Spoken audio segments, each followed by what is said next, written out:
Week 6. Week 6, guys. I can't believe there's only 2 more weeks after this I before we're know. done.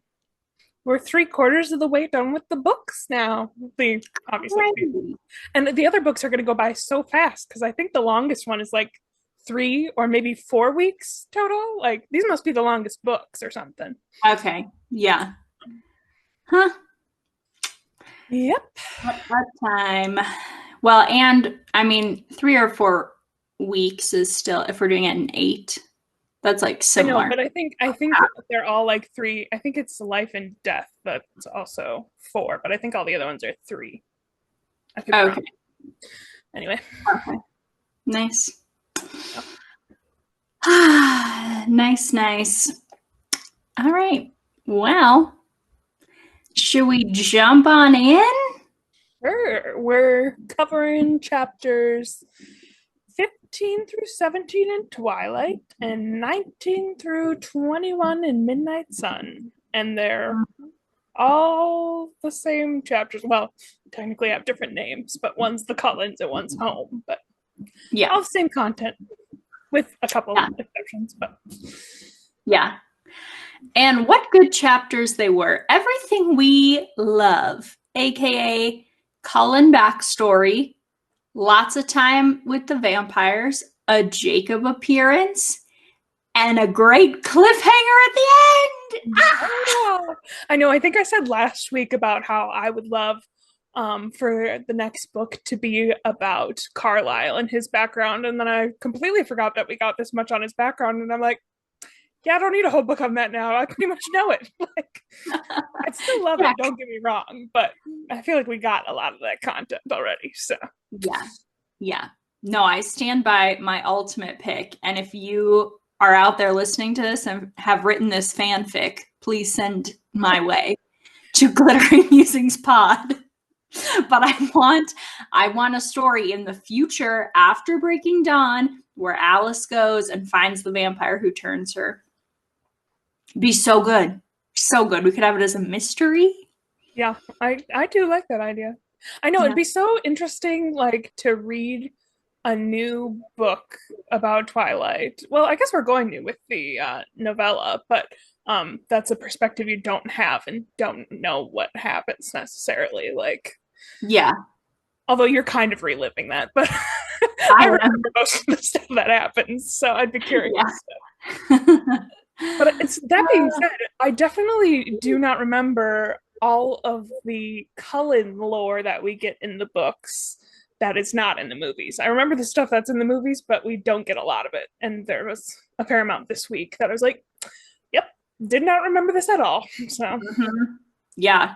We also got a decent amount just in the Twilight version too. So it's definitely stuff like that like people would have read before, not just from Midnight Sun. So yeah, with that, I mean the first major thing. So Twilight chapter 15 opens. Edward did stay the night, although he didn't actually.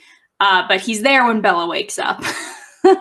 And they are kind of like going through the morning, and then he asks her if she will come meet his family that day. Oh man. So that's the first big thing. yeah. And she does. Spoiler. not at all. She does go meet them. I do enjoy in this part of the chapter how many jokes there are about him being a vampire. That was something that made me laugh. I had a couple moments in this section of reading that I laughed out loud, which is not that's not normal for me when I read. Like I was like, that's funny. What there was one specifically. Oh, we'll get to it later. I just remembered what it is. Okay. it's when Charlie meets or when Bella is telling him that Edward is coming over. Sure. Yeah. Oh man. Okay. I know, I feel like the movie does I like the movies, even though they're bad, but objectively bad. But the movie does a really bad job conveying the tone that's in the books. Like I kept like noting, I'm like, yeah, they're like normal teenagers in these books a lot of the Yeah. time. And the movies is not like that. Like, Yeah. Yeah. Okay. I mean, like a little off, not about what we're reading, but I'm really curious. Can somebody comment who's not actively posting about a Twilight podcast from their phone? But I all of a sudden I feel like I'm seeing so many memes about like Twilight Fall and people being so into rewatching the Twilight movies. I saw that And stuff last year. okay, like Yeah. I had not really, like I guess I didn't know this was like such a thing, but I feel like I'm seeing tons this year, and I don't know if it's because Instagram realizes like all of a sudden I'm like sharing a ton of Twilight stuff because I'm like tagging Glittery Musings and like all this stuff, or like if this has just been a thing always. Anyways, but I just think it's so funny that Yeah, I think it's a combination. Twilight Fall. Like, Twilight Fall. definitely think it's both, but Yeah, yeah. Anyways, okay, so Bella goes to the Cullens. Unless I you did had have notes before. one quick note before that that I thought was interesting. Sorry. That was I found it interesting. She compared Edward to Adonis, which I had to look up the history of Adonis. And Adonis, Persephone was in love with Adonis, which I thought was an interesting parallel. Yeah, since we get from Edward's perspective, Yes. she's like Persephone. So Yeah. just a little thing. Okay, that's interesting. I maybe this is kind of dumb of me. Because I just hear the phrase like Adonis as in, and I just always think of like the marble statues, like Yeah. you're like the perfect thing, which is what a lot of people are referencing, but I didn't know the story. Yeah, that's even what like she talks about him being the statue of Adonis standing really still in the kitchen, but I was like, I don't know anything about Adonis. Let's look that up. Yeah. And Yeah. Persephone was okay. Also, yeah, we get another reference to the Hades and pomegranate seed things, which I was gonna look up, but then I ran out of time. Did you look up about that, or is it just that pomegranate seeds are poisonous? It's obviously not the fruit. What? Everyone. I don't know. I don't know if it's like the apple thing. I feel like that's what he referenced before. Man, I might sound real dumb. Hope you're laughing, audience. I know pomegranate seeds are like symbolic, like they have a lot of symbolism behind them. I'm looking up. They have all kinds of stuff. Death and rebirth is one of them. So, and in Greek mythology, Hades gave Persephone pomegranate seeds as a parting gift after she agreed to return to her mother. She ate the seeds, which bound her to Hades and forced her to spend time with him in the underworld. Okay, got you. Yeah. Got you. I also learned, apparently, Hades, I think I have this right, he's definitely related to Persephone. I think he's her uncle. I'm like, oh, this is even more creepy. So don't like that. Yeah. Anyway, another tangent, but related. But yeah, that's related. That's related. Better than last week. Yeah. This week isn't going to be 2 hours long, hopefully. Yeah, when I was editing it, something was just off with how I was editing it, but I thought it was saying it was a 3.5 hour podcast, and I kept doing the meeting of doing the math of how many Zoom meetings we had done and being like, I don't think that editing software for some reason is off by like an hour. I don't know why it does that, but like that's how that was always when I was editing too. Same thing. Really? Okay. So, I don't know. Don't know why. Anyways. Yeah. Okay. Yeah, so then she goes to the Cullens. Woohoo! Oh man. Yeah, loved her meeting. How do you feel? Is this gonna mess up your notes? Because I think almost all the chapters today have so much overlap that I think it makes some sense to talk about them at the same time. But if that's going to mess with your notes, then I've kind of adjusted my note-taking system slightly, so I think it'll be fine. Okay. If not, that's fine. And I might just be repetitive. Okay. Yeah. So do we want to like talk about them at the same time? Because if we do want to talk about at the same time, we should talk about Edward and what he was doing. I don't care what we do, but sure. Why not? They all like align this week, you know? Yeah. This is like one of two moments where it's like something that isn't in both of them. So yeah.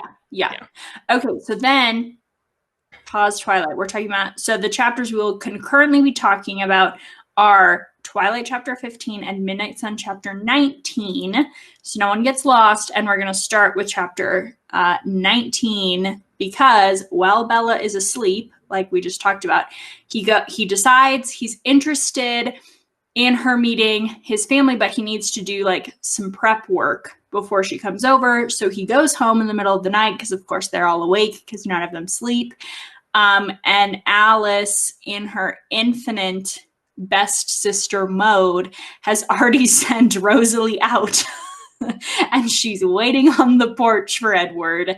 And then we get their conversation, which I thought was great and super interesting. I also thought this was really interesting and actually made me like Rosalie more. So, okay. And this section we've talked about, I had brought up before that a lot of people on the internet have reread Twilight and been like, oh, aren't Emmett and Rosalie are just Cassian and Nesta. And this is the first section that I really saw that. I always like Cassian and Emmett in the book, at least Emmett. I feel like I can see where people like think that, especially in Midnight Sun, where you see more of his interactions with Edward in like a brotherly sense, you know, like I feel like he has that same relationship like Cassian does. But in this, I was kind of like, oh yeah, I could see that being Nesta a little bit. Like, I see that. Now we need a Rosalie book. What? Now we need a Rosalie book. Yeah, I guess. I was going to say, I don't really want that, but to be fair, I didn't want a Nesta book and loved Nesta. So. I actually did want a Nesta book. We don't need to get into this whole thing. This would be such a big tangent. This would be another podcast. So. It could, but we have to wait 19 years. And then Sarah J. Maas will have 2 more of the series. Hopefully those will happen much, much sooner, actually. But. Yeah, I think hopefully indeed. Indeed.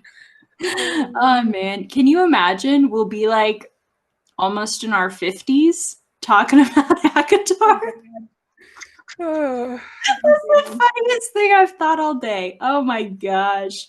What a time. I hope so. We'll be doing some direct holograph right in your house by then. Just kidding. Probably not. But you never know. Anyways, the tangents have started strong. Okay. Rosalie.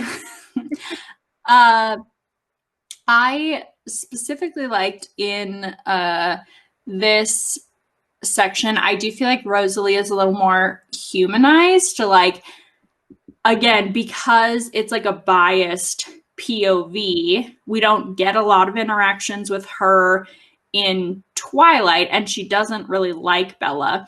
And then the interactions we get in Midnight Sun, like her and Edward are always like beefing. They're not friends.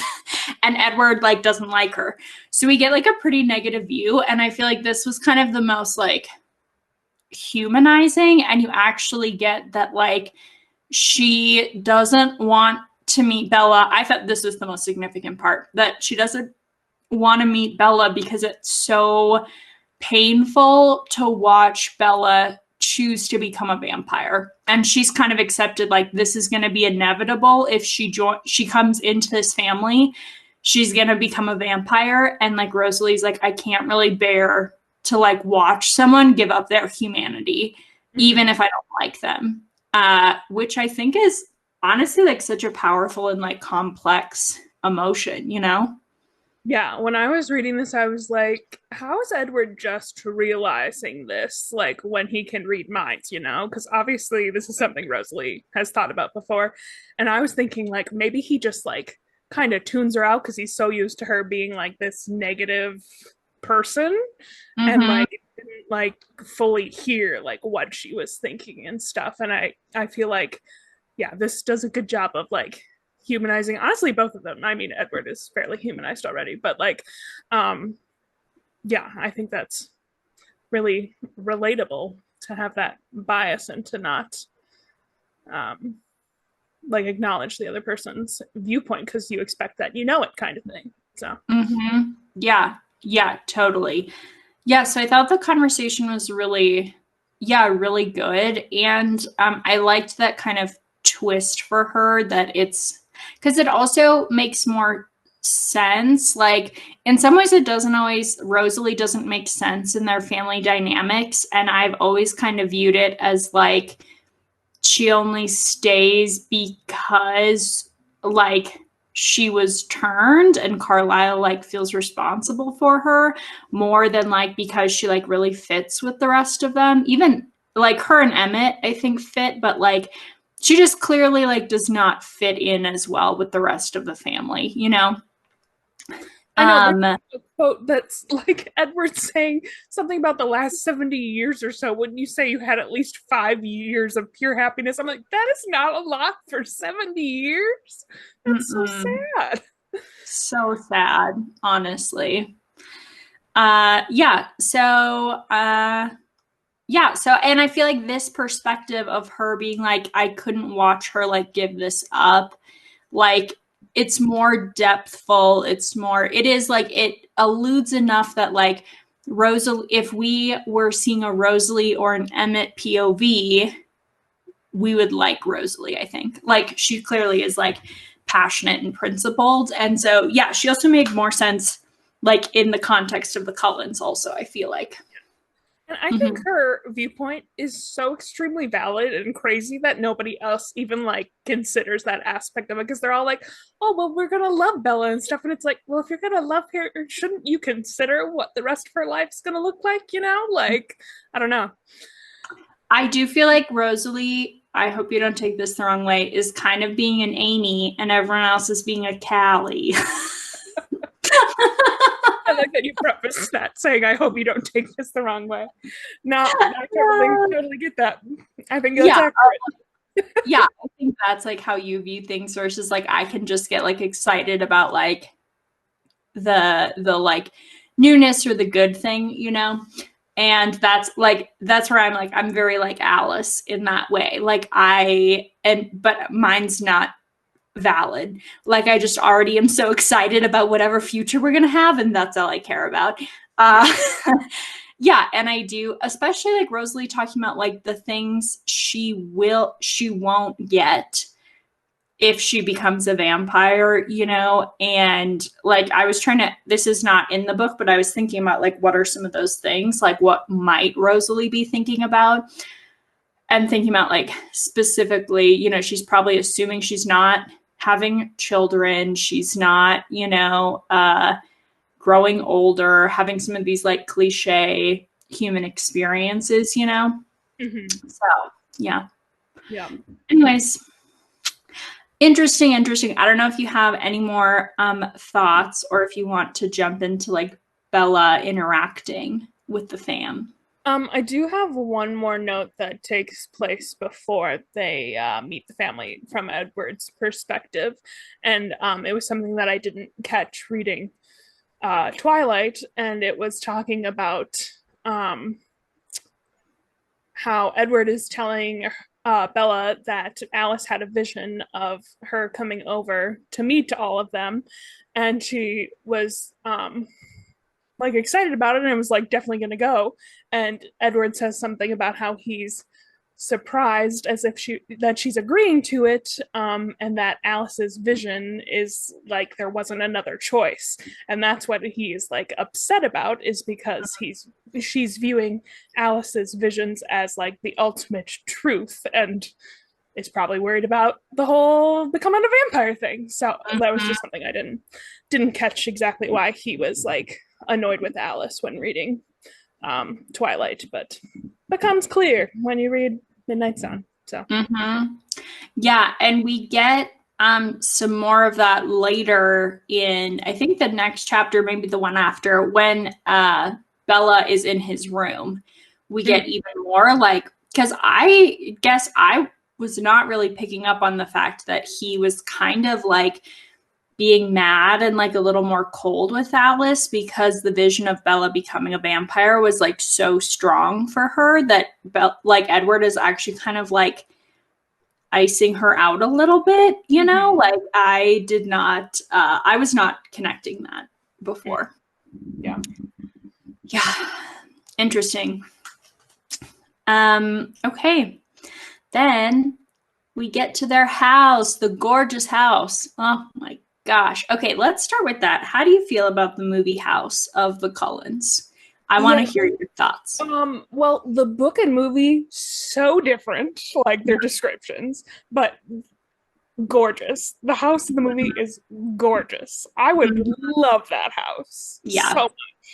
I feel like it's on the list, like a podcast. My favorite podcast is the Beautiful Mess podcast, which is like a lifestyle home kind of podcast, and they talk about their favorite movie houses, and they talk about the Twilight house, the Parent Trap house where the dad lives, and a couple other from like iconic movies from our lives, Amy. And I'm like, I love both those houses. Yeah. And I think it's just so pretty because the scenery around them, because it's all about the scenery. If you had that house like in the middle of the suburbs, no, I would not want that house. But totally, it being in the woods like that, I love it. I also know about that's an actual house that they filmed at.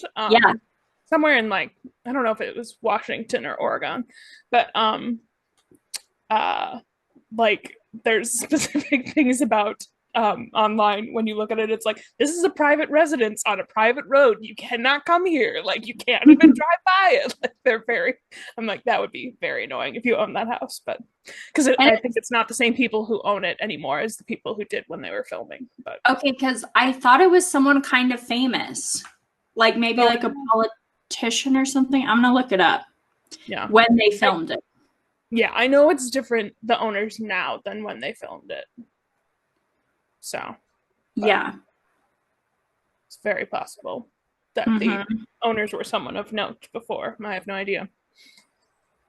And I think there was something that it was only this first movie that they filmed there, and the rest of the movies they like recreate it. That's for like all the movies is pretty common because they started shooting in Vancouver after the first movie. So. I know this from researching for our potential Twilight road trip.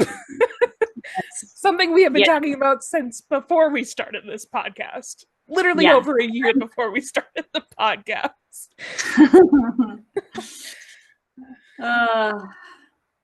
Okay, let me see.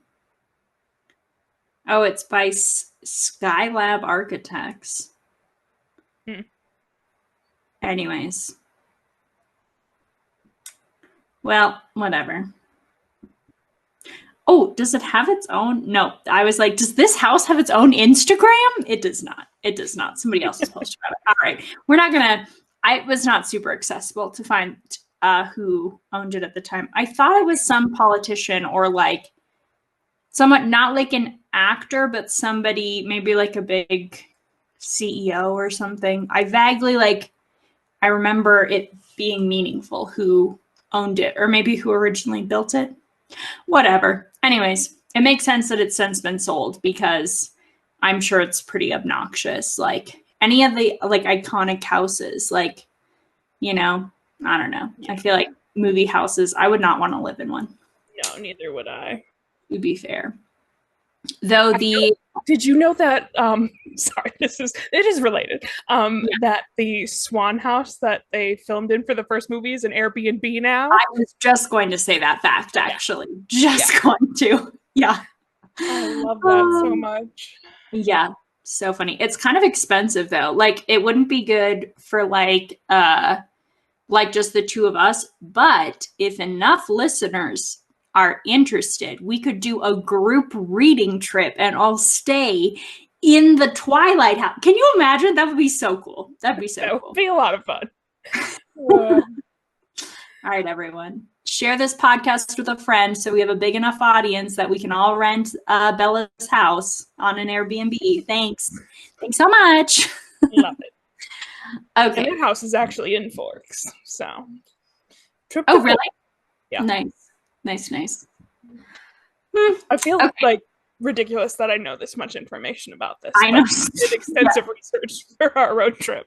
It's pretty much planned. We just have to execute it. So yeah, I think we've like learned more about like the like town, at least like from what I remember of the books compared to the amount I know about the filming locations, so that we could plan our road trip. Like I definitely know more about the filming locations. So yeah. At least going into the podcast. Yeah. Anyways, okay, Bella meets the Cullens. She walks in and first sees Carlisle and Esme. Esme is what? I was just gonna say I have so many notes about how much I love Esme in these couple chapters. Yes. She is such a good mom figure. Like, just like, I don't know. I love, like, Stephanie Myers did such a good job writing the family. I always say it. I've said it, I think, in every episode. We could make a compilation of all the times I say it, in fact. But I really feel like it's just so authentic how she writes, like, this balance of, like, in some ways, like, they're a non-traditional family and they all have, like, gotten, like, jumbled together.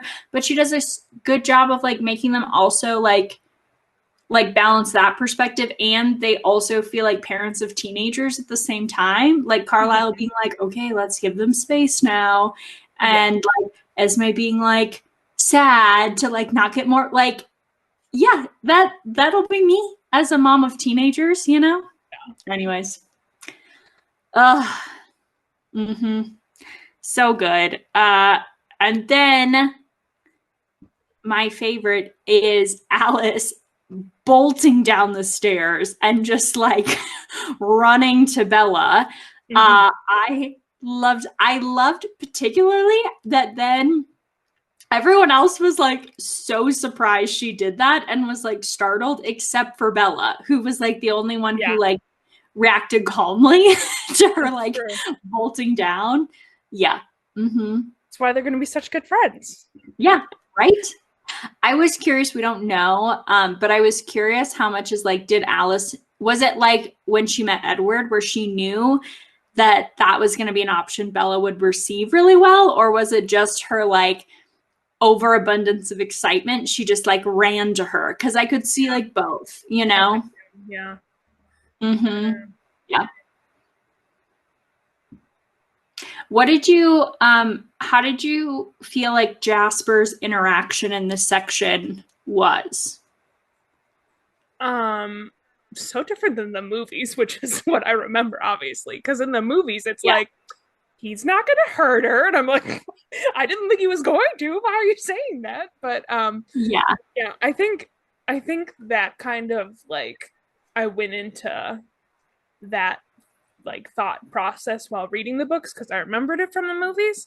And so when they were talking about Jasper, and I was like, is he gonna like try to attack her or something crazy? So like I think that kind of like gave me some bias towards how it was in the books. But I don't know, what did you think? Yeah, I felt like it was definitely like strained and kind of like off, but mostly in comparison to then the next scene. And so I'm curious because in this beginning, he's really restrained, but Edward specifically addresses it later and is like, oh, if that seemed weird, it's because like, basically I was threatening him, you know, like, because like Edward doesn't trust Jasper's not gonna hurt Bella that much, you know, obviously enough to bring her. But so it's like also, Edward's anxiety. Yeah, I just find that whole thing weird because I'm like, He's in high school with you guys and is constantly around humans all the time. And Bella even, like, not that closely, but like, I don't know. Yeah. Yeah, that's true. I wonder if it's like the like social pressure though then that like they're Yeah, I guess alone. So he's if it's maybe not more as one-on-one with humans, but yeah. Yeah. Um yeah, so I thought that was interesting, but then even more interesting was the contrast I hadn't really thought about in the next couple chapters how like Bella and Edward being so in love is like such an intoxicating emotion for him that he like wants to be around them because of his powers. Like it feels so good. He's in his empath mode to get all their joy, you know? yeah, I thought it was so interesting how it's like he doesn't just have like mood control, but like other people's moods like attract or repel him. Kind of, I assume repel him if they attract him, but like, Yeah. Yeah. yeah, I. It's interesting to learn more about that. But Hmm. Yeah. So that was the only thing that felt like a little weird to me was his like reaction here versus then learning all of that to be like the again, I am always one to want to find a way to justify anything happening in a book. So for me, I am like, well, maybe he's just like actually genuinely afraid of Edward being like overprotective, you know, that he's like being so tense in this scene. But yeah. Mm-hmm. yeah, Okay. Any other thoughts about this kind of like initial meeting with the family? not really. My next notes are about the piano playing. Oh, great. Jump in. I just thought this is my only note, but I just had to share it that it was really funny how Bella is like kind of upset she didn't know that he played the piano. I'm like, he told her he was a vampire before he told her that he played piano, which I just think is hilarious.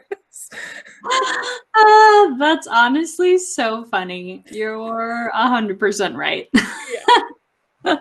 I also am really disappointed, like, of how they went about that scene for the movies, because, like, you get him playing the piano, but don't get any of the context behind it. And, like, that song, like, comes up in the movies a lot, but, like, you don't have any context unless you've read the books about the song, you know? Yeah. Yeah, so true. I think I talked about this last week that that was one of the things I was really excited about for the movies when I first went to see them was to see what they were going to do for Bella's song and Edward playing. Uh yeah. So Yeah, I and again, it was kind of a letdown as far as scenes in the movie, I thought. I agree. Mhm.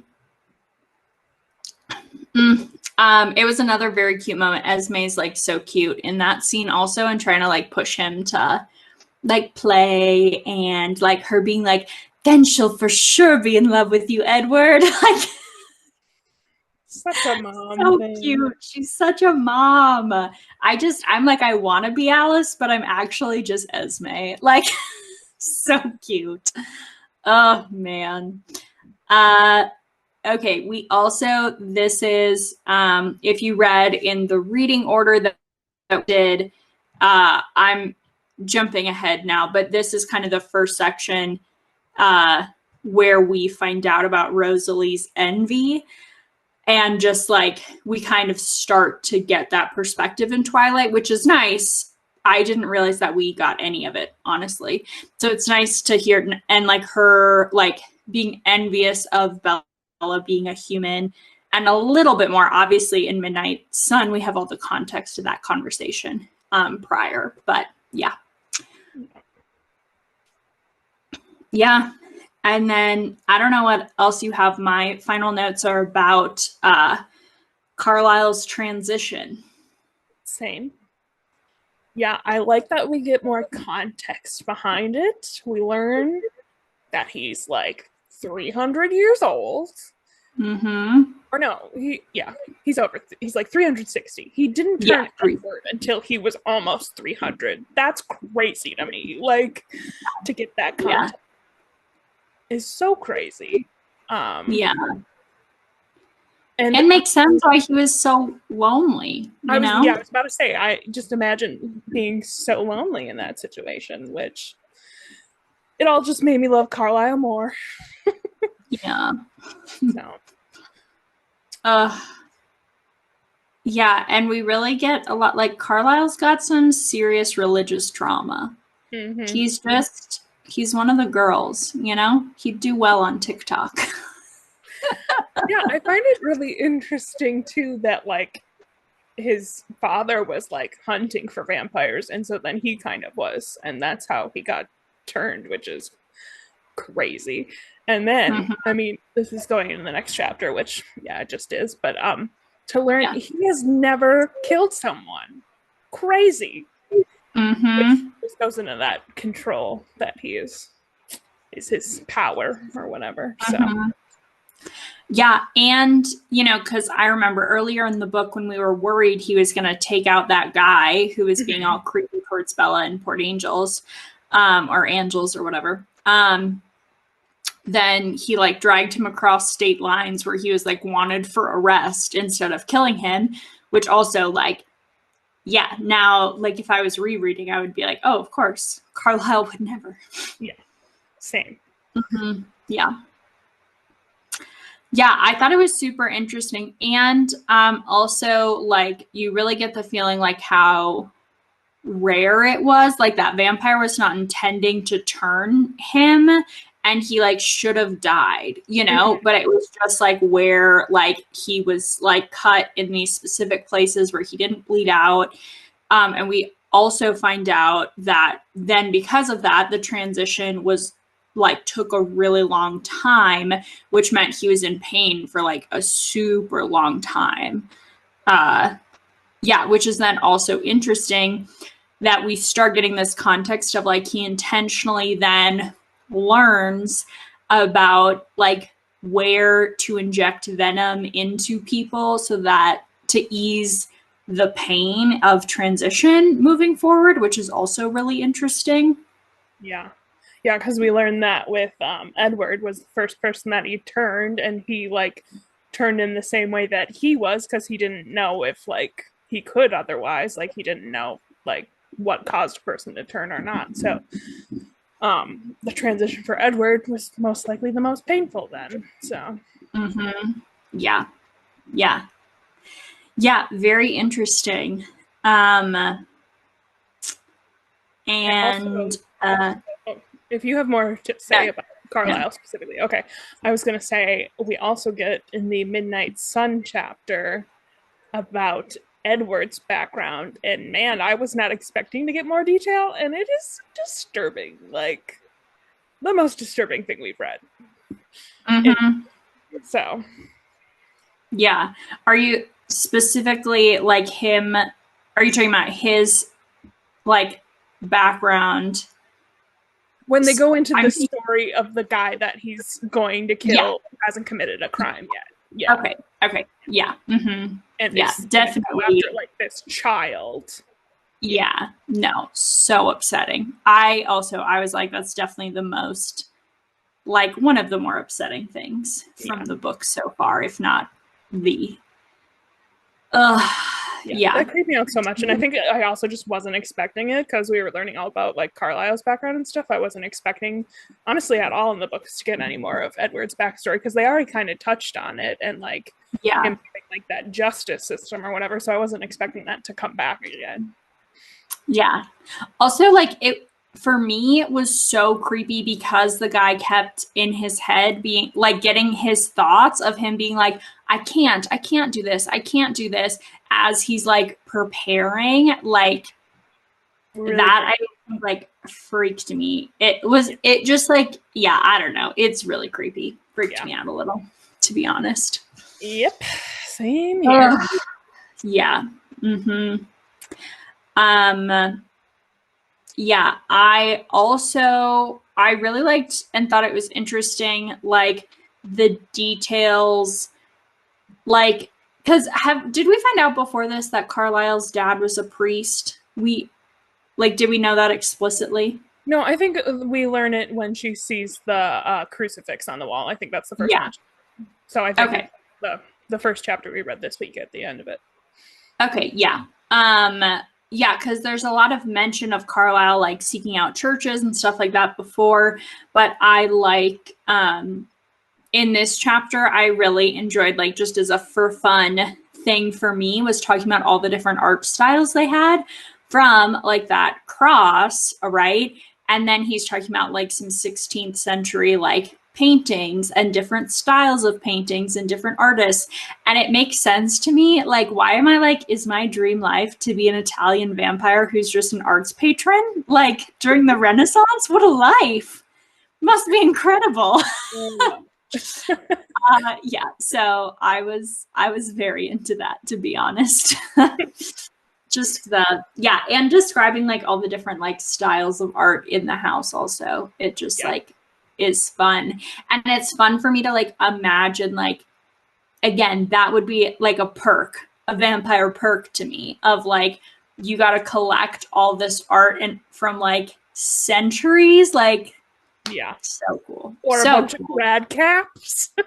Right, of course. I did find it funny that the grad caps were the main focus in the movies, and then you notice that there's a very large crucifix like sitting on the ground next to the grad caps. I'm like, yeah, they kind of brush over that on that one. Yeah.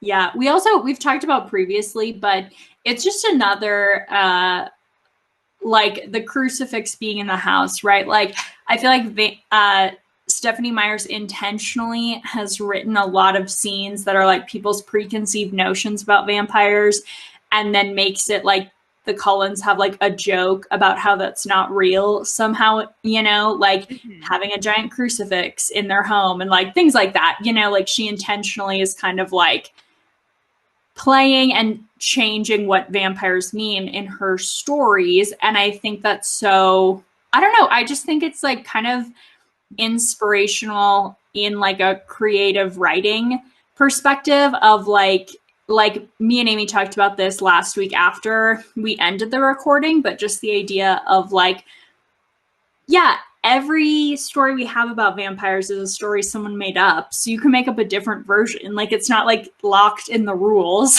Yeah. And I kind of like that Stephanie Meyers even like makes fun of the rules a little bit. And yeah, like in these sections, we get Edward making a lot of jokes about how there's no coffins in the house and like stuff like that, you know? Anyways, just kind of like fun. Yeah. I do also wonder like how her like religious background comes into that, because I'm sure as a Mormon you would get criticized a lot about some supernatural stuff, really in a lot of different religions you probably would. And I don't remember like the specifics around it, but there being some debate about Twilight, and like people were like, oh, it's anti-Christian, and then some people were like, no, it's too Christian, and like it's ridiculous. But yeah. Okay, I was at a local bookstore here in Denver, and they had a big banned book section, and they like made this like paper art where all the books were like in flames, and the top one was Twilight, and it talked about why it was banned. And it was very interesting. I took a picture for us to put on the Glittery Musings Instagram, so you guys can go look. I have a picture I need to put on there too.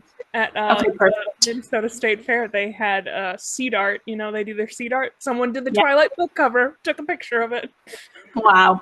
Incredible. If you don't have context for what this is at the Minnesota State Fair, you're probably like, what does that mean? It's exactly what it sounds like, though. So yeah, art made of seeds. Go on the Instagram to see the context. Yeah, I don't remember what I was saying, but crucifixes. Banned books. That's yeah. Oh, okay. I did want to say though, I think it's so interesting because I thought the same thing. Like, I wonder if she got a lot of backlash from the Mormon community, but so many huge like Mormon or so many huge fantasy authors have come out of the BYU writing program, which I think is so interesting. Like, we get Stephanie Meyer and Brandon Sanderson and Orson Scott. Scott is his name, maybe. Anyways, he's another like huge fantasy author. No, I'm just laughing because the last time when you didn't remember his name at all, and now you're like, oh, great. I looked it up. Okay, great. We've discussed this before on the podcast. Yeah, phenomenal. Yeah. Okay. Well, way to be repetitive, Callie. Surprise, surprise. Okay. My next notes are about when they are in Edward's room. I don't know if you have things to add before then. Same. Okay, my main note is the comparison when Bella says she's not afraid of him at all, and then he tackles her and tries to make himself very scary. And in Bella's version in Twilight, she's actually kind of scared. The description of it. And in Midnight Sun, we get this like counter perspective where Edward thinks he's intentionally making himself like very playful, like he's doing his hunting stance, but then being like dramatic and like playful with it, which I just think is funny. Like even then, like he's being more playful and she's like hiding that it's actually like kind of scary, even his like pretend version. So it's true. Yeah. I thought that was funny. And then we already talked about this note now, but Jasper being intoxicated by their bliss, I thought was so interesting also. So those are that I had.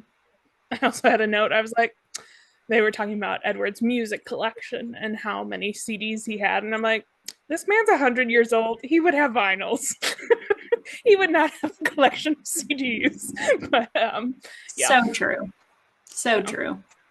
Yeah, do you think, I feel like he would definitely have vinyl, but do you think he replaced them, you know? I think that this book was written in 2005 and that point wasn't considered, and CDs were so huge then, you know? Right. I know, but like, okay. You would have a combination of them, you know? Like, yeah, you would think so. Well, and like, I remember my dad used to have like a massive, massive vinyl collection. Like in high school, every single week he went and bought like whatever was new at the record store. What a time. He's so old. But he talked about like, he got rid of all of them, mostly for a whole other unrelated one. But I remember him talking about people said that it was gonna, like the sound quality was so much better. And so if you were like a real music fan, you listened on CDs. And like, cause he thought it was so weird when I bought a record player and then started going and buying vinyls, because he was like, we moved away from this for like the sound quality, like, you know. No, it's crazy because I grew up like as a kid going to the Electric Fetus, shout out Electric Fetus in Minneapolis, is a record store. And when I went there as a kid, I would be buying CDs there, and they were mostly CDs in there, and they had a smaller record section. And recently when I've gone, it has completely reverted. Like it is majority records with a very small CD collection. And it's like kind of crazy how we went back to that. Yeah, it's come back. Come back. Yeah.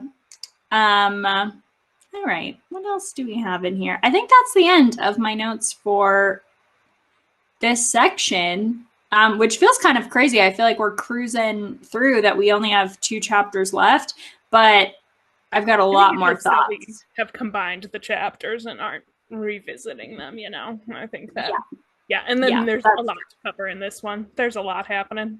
Oh man. So start of Twilight chapter 17 is Billy and Jacob are at the house. Eek! It's not really that much of an eek, but you know, the first thing Edward says in response to this is like that Billy is crossing a line. Like he's a little annoyed and he's not going to get out of the car. Yeah. So, yeah. Tell me, yeah, what are some of your initial notes on this chapter? I don't really have notes until Bella and Billy are alone talking. It's kind of when my Same. okay, same with you. Yeah. So then Mm-hmm. they go in the house, the three of them. Edward leaves, or actually goes up in a tree and eavesdrops, which I had a note about. Classic. I was like, Classic. a little aware that that happens at all. Like, but anyway, that's not the point. And then Billy is there to warn Charlie about the vampires. We learn when we get Edward's perspective that he's trying not to break the treaty, so he's trying to say it in so many words. Um, but that's what he's there for. And so he picks up, well, obviously Bella comes with Edward, and so that's a big red flag in his mind. And then he sends Jacob out for to get something out of the truck that isn't even in the truck. And so then it's the two of them alone. And my first note is when Bella responds to him because he says something about, oh, this might not be any of my business. And she's like, you're right, it is none of your business. And I'm like, damn, Bella, that's a bit hard. I know. But, I know. yeah. And then it goes on. And I'm like, okay, not only is Bella smarter in the books, she is also much more of a badass. Because the way she stands her ground, which I'm also like, you're being a little harsh, but you know, because when you look at it from Billy's perspective, it's like, you're with a vampire and you probably don't know it, and I don't want you to die. Like, so. Yeah. Because at first I was really annoyed with Billy's perspective and like how he kept referring to Edward as it and whatnot, and I was annoyed. But then I like read it more, and I'm like, oh, he probably has no idea if they're actually killing people or not. And there's been these like killings going on. They've only been very briefly mentioned in the books early on, but he probably thinks that it is the Cullens. So yeah, that's totally valid. So yeah.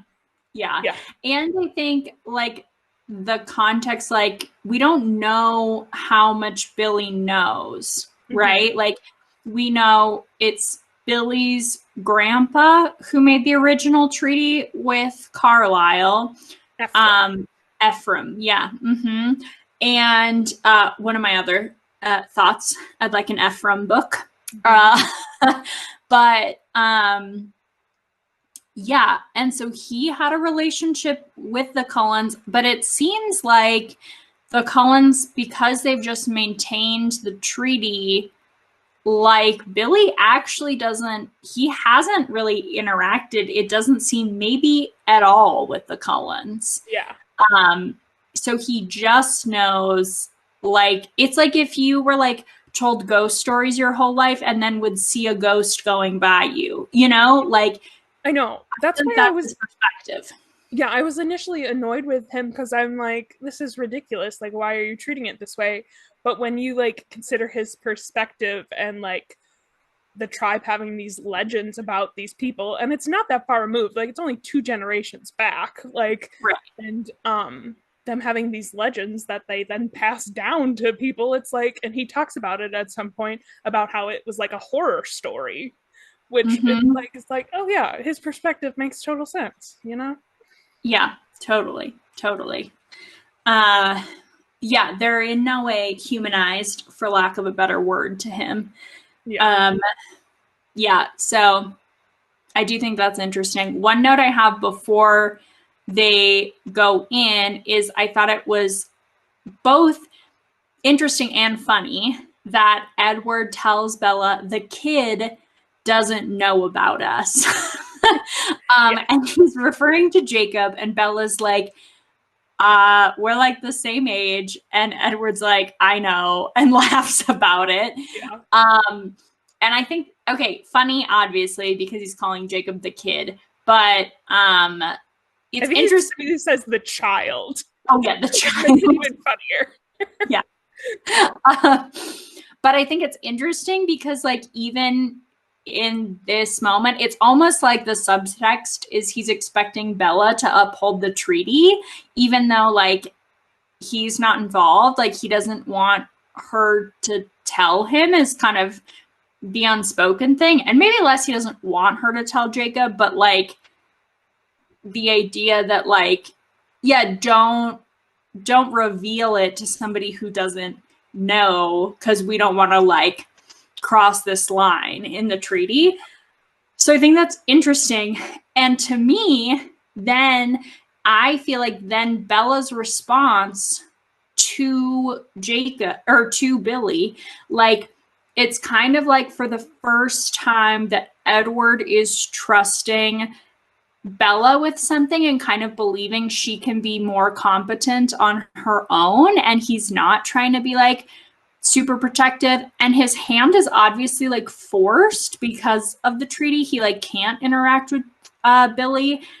But then Bella, like, it feels like takes that and like runs with it, and she's being like so protective of the Cullens and like putting Billy like in his place and being like, seems like I actually know more than you do. Mm-hmm. And like, why would you know anything about the Cullens? Because they've maintained their end of the treaty 100%. So there's no reason you would have interacted with that. Like, she's in his face about it. Mm-hmm. And I love this moment for Bella. Yeah. Mm-hmm. I know. I had like really mixed feelings about the whole thing. I love how like Bella upholds it, but also like we talked about earlier, Billy's viewpoint is fair, but he is like trying to break the treaty without breaking the treaty. So yeah, he is.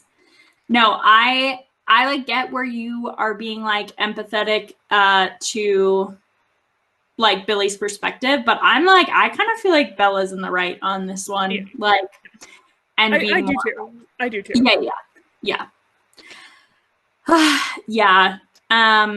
Yeah, but it is like, this is the first scene where Bella is like protecting the Cullens overtly. I mean, she kind of is before when she cancels plans and like makes everyone think she's more distant from Edward in case he murders her. But like classic scenario. Yeah. But yeah, this one is really like, she's really like coming to their defense and like already like helping protect the family. Like, she is like this bridge, right, in between these worlds of like the werewolves and the vampires. And it's the beginning. It's almost like foreshadowing more of her role to come, both as a bridge and how she will use like her powers to like be part of the protective unit of the Cullens. So yeah, I thought that was really interesting. I do also wonder, I just have this thought now, but like if Billy was planning on telling Charlie like the full truth, like unfiltered, because he talks about how like they got in this fight before, which was because he was talking about the Cullens and Charlie like defended them, and I'm like, how would you approach that subject again without just telling the whole truth? And Charlie wouldn't know the truth, would he? I don't know. You know? Yeah, I don't think he would at this point. You know, like, yeah, I think he would think Billy was off his rocker a little bit. Yeah. But I don't know. I also cannot remember when Charlie finds out that Edward's a vampire and how he reacts. So, to come. Spoilers or no? I don't know. Yeah, I mean, okay. If you feel like it's only a low-key spoiler, then you can tell me. Well, this is the movies. I don't remember if the books is different.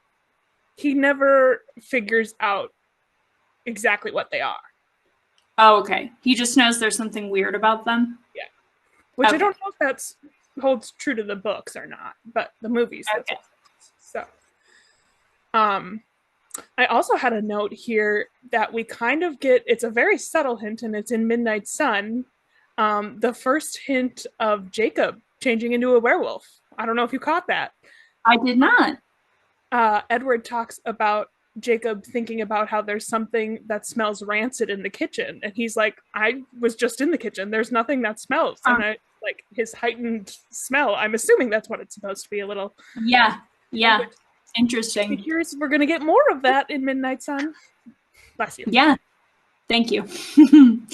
Yeah interesting. Okay, my next note is Jessica calls to talk about the dance. which is not that notable, except for one, I forgot Jessica's in this book.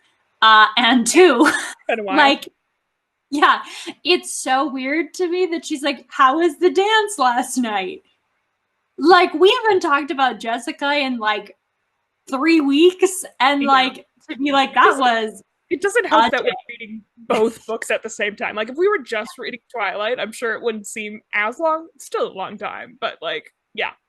We didn't talk about her at all last week, so it's been no. 2 weeks. Like, yeah, so funny. And yeah, just that again, the context of like, it has been such a short time, like that this book has taken place so far. Yeah. Do you know how long, what is this time frame of like the whole book? Do you know? I don't know the book. I know the series is less than 2 years. Okay, yeah. I think the book, couple months, like, because she comes to the school in January, and I think by the end of it, she isn't even out of school yet. So, it's like five-ish months, maybe. Okay. That also tracks for there's 4 books and it's 2 years. So, yeah. Okay, next, after Jessica's call, then the call ends because Charlie gets home and Bella decides she's going to tell him that she's going on a date with Edward. And this is the part of the book that had me cackling out loud. I was laughing so much. Okay, because we get at first Charlie is like a little taken aback and he seems like kind of upset at this news that she was at the Cullens and met the family, and he's like a little concerned, which does seem like different because previously, like we just said, he's kind of defended the Cullens. And so he seems like a little concerned. And one is he is like, you just told me yesterday you weren't into any guys like at in school. Town. Yeah, in town, Yeah. So he was like a little like in town. So. Right. Classic teenage nonsense. Okay, but then we realize that he's like upset because he thinks she is interested in Emmett. And then for the next yes, okay. And for the next few scenes, he calls them Edwin and the big one. And I love when we get Edward's perspective. He like shows up to the house and they're talking about Emmett, and he's like, "Are they talking about Emmett? What's going on?" Oh, so funny, so funny. Oh man. Yep, that just really, it got me. Emmett and the big one, or Edwin and the big one. Yeah. I do have to say, I think the character that translated best from book to movie was Charlie. Like, yeah, I think it's pretty much spot on. Like, yeah, so that's true. Mm-hmm. Yeah, it feels very accurate. Yeah, good job, that actor. I don't know your name, but he did a good job. Yeah, I don't know if we want to go back and talk about what Edward was doing before we get into. Oh yeah, let's. Yeah. He, when Billy and Jacob leaves, kind of follow them.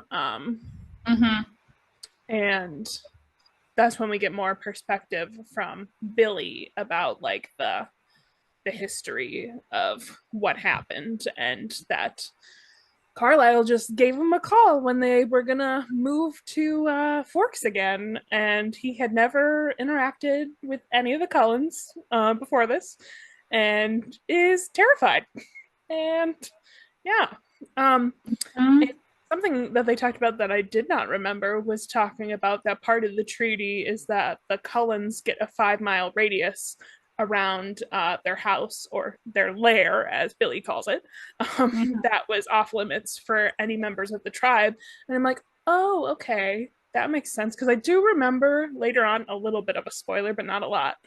I mean, I'm not even 100% sure if I'm remembering correctly, but I think in the movies, Rosalie gets like really upset when Jacob is on their land. And I'm like, oh, okay, that makes more sense now. Like, So Yeah. Yeah. Especially like, again, if it's like, I do think like from like you think about Rosalie's perspective in that moment of like they have done a lot to maintain the treaty and are so villainized still. yeah, And like I feel like from like their perspective, obviously like Carlisle is like a super good ethical like person, and they've done everything to be like upfront and transparent and maintain the treaty, and then to still be like so villainized, like, and then have them break the treaty, like obviously that would feel like yeah, such a double standard, so yeah, frustrating. definitely. I Mm-hmm. also find it interesting when we're learning about this from, I think it's from Billy's perspective. I don't remember where it's talked about, but it's talking about how are they supposed to enforce that 5 mile radius with like the younger generation who thinks that this whole story is like ridiculous, you know? Like, Mm-hmm. Yeah.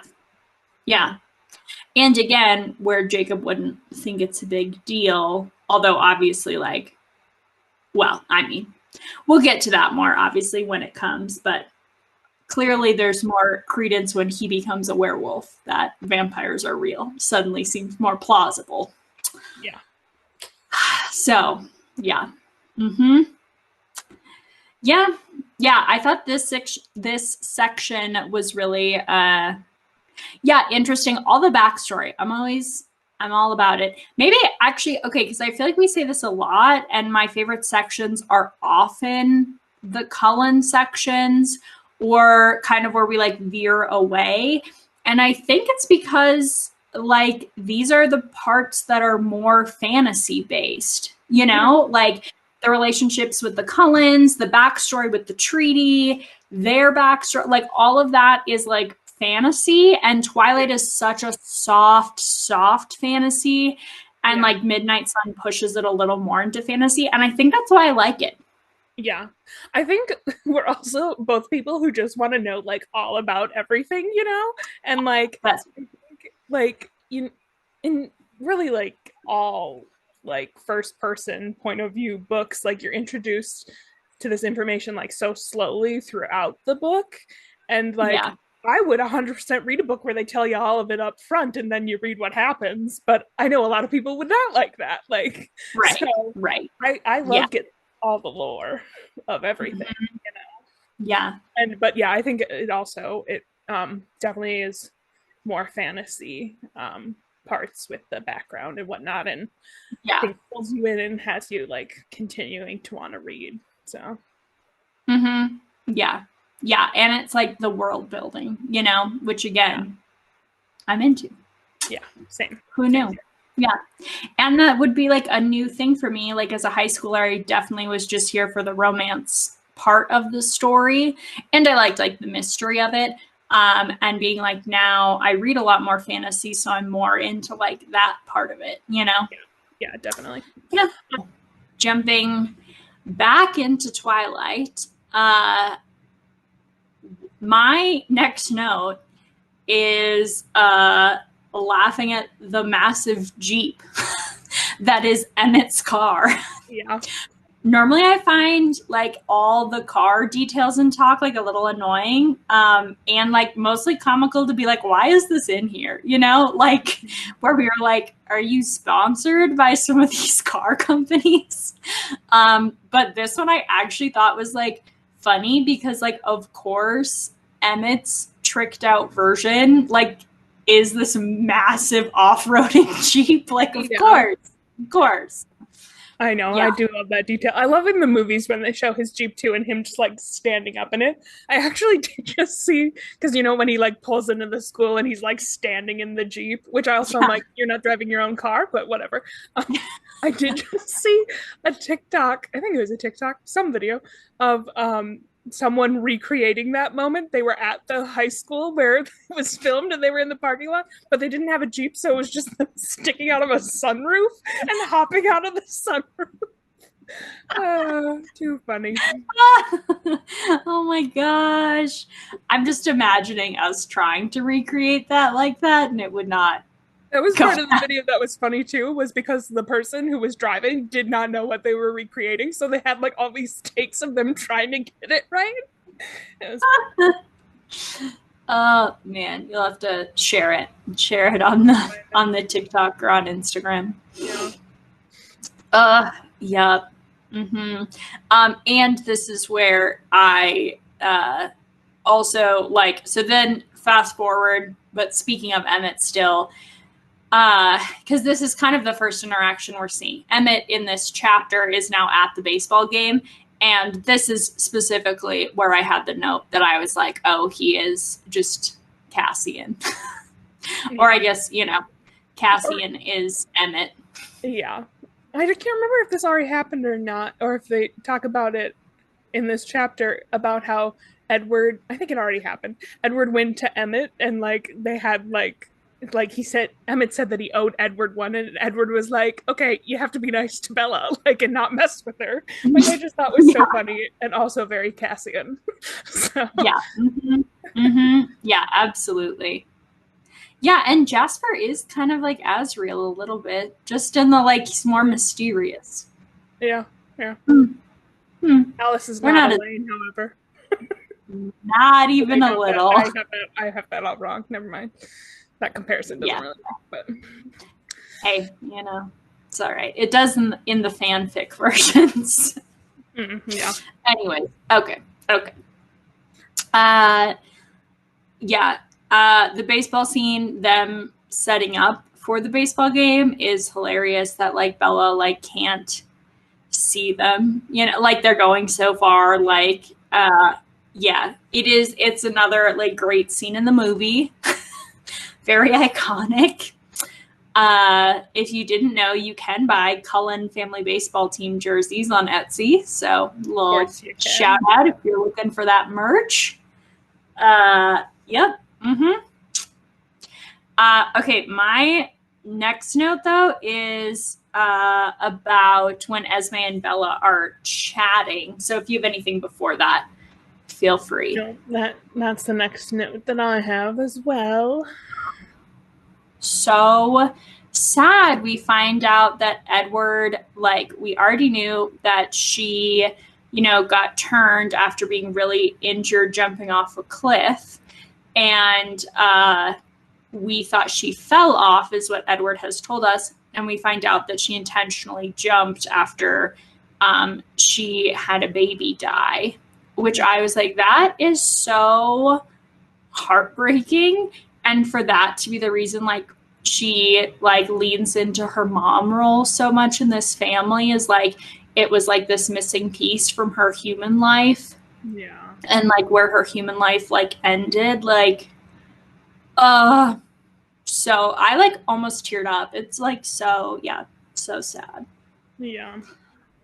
It is very, very heartbreaking. This is where I made a note of I do not remember all this stuff we learned about the Cullens because I'm like, yeah, it's so sad. Yeah. So sad. And then kind of in a dramatic turn of mood, shortly after this, Alice pauses mid-baseball game to say like she didn't foresee this happening.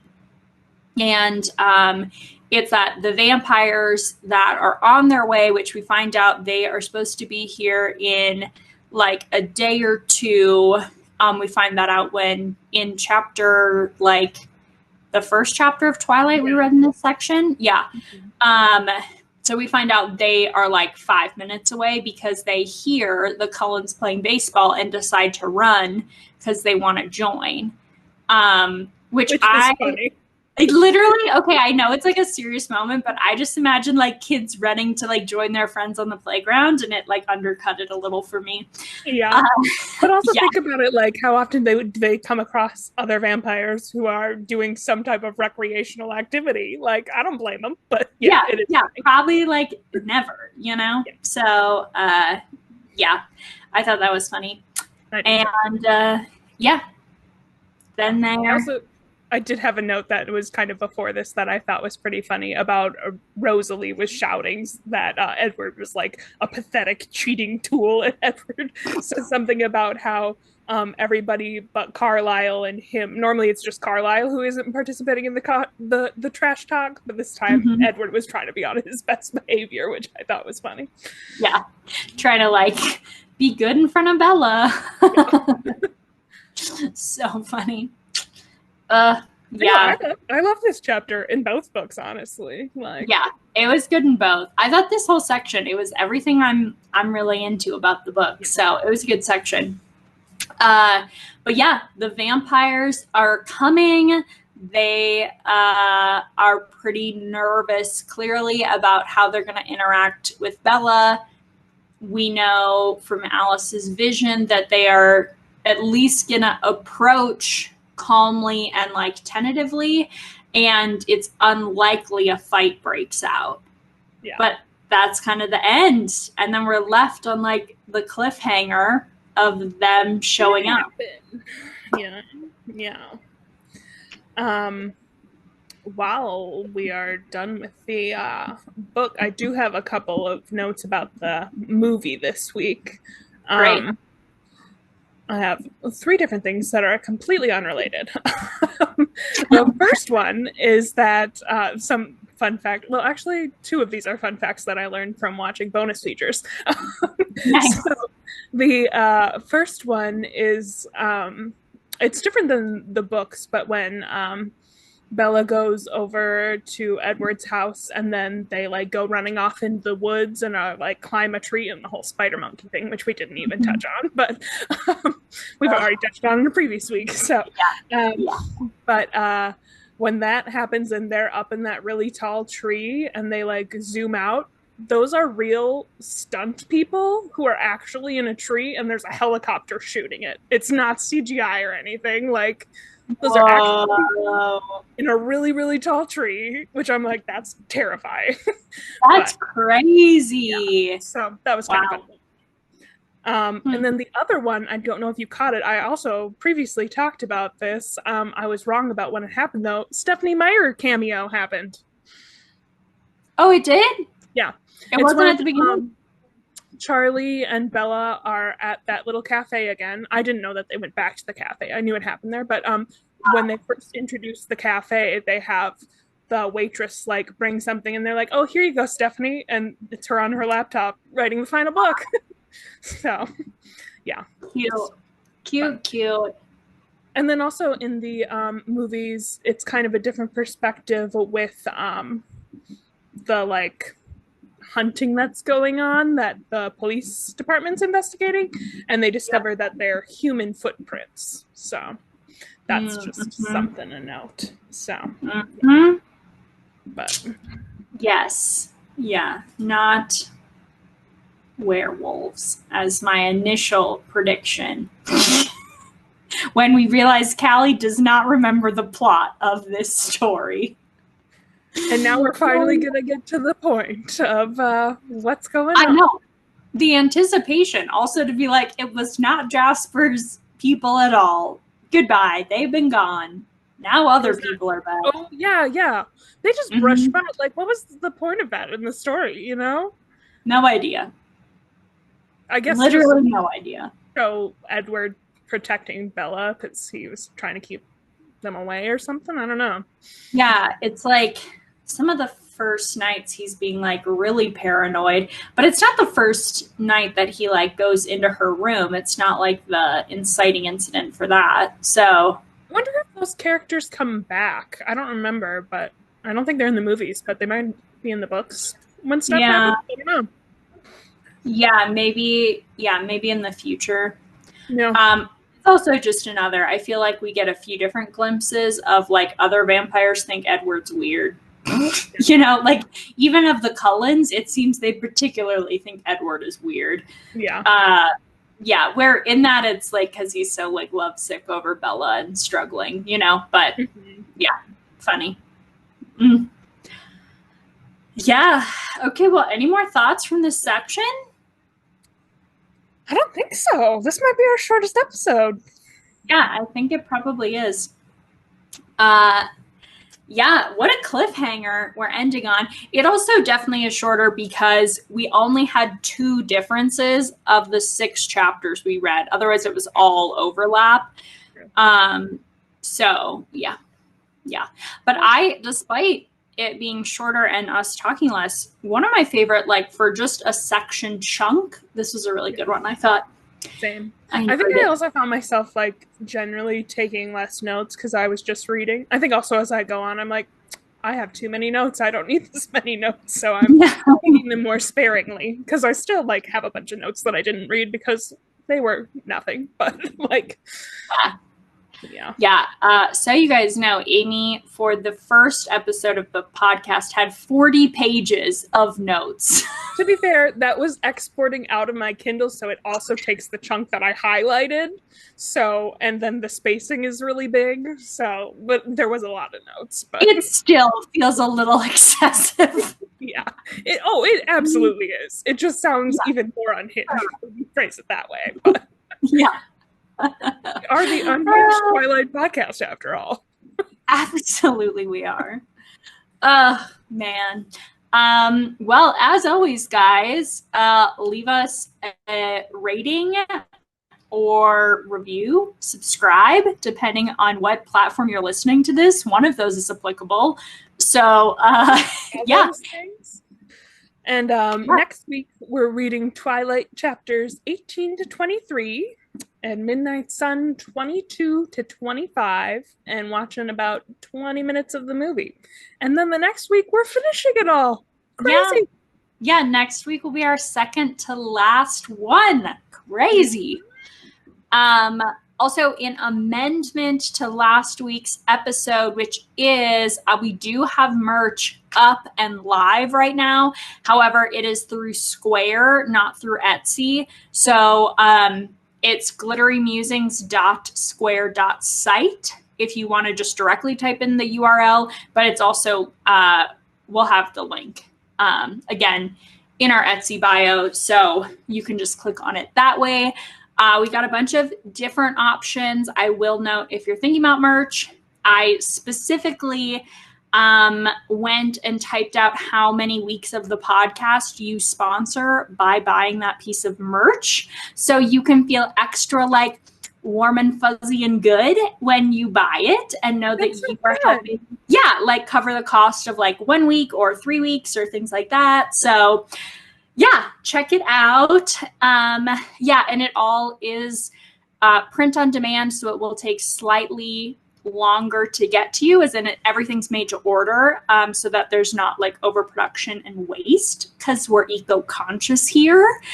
But it does mean it will not be like next day shipping. It'll take like a week. So also, if you're going to get anything as a gift for anyone, to be aware of that. But yeah, thanks for listening, guys. I can't believe we're like nearly at the end of the tandem read. Crazy. Okay, well, we'll see you guys next week. Thanks for listening. Thanks, everybody. Bye.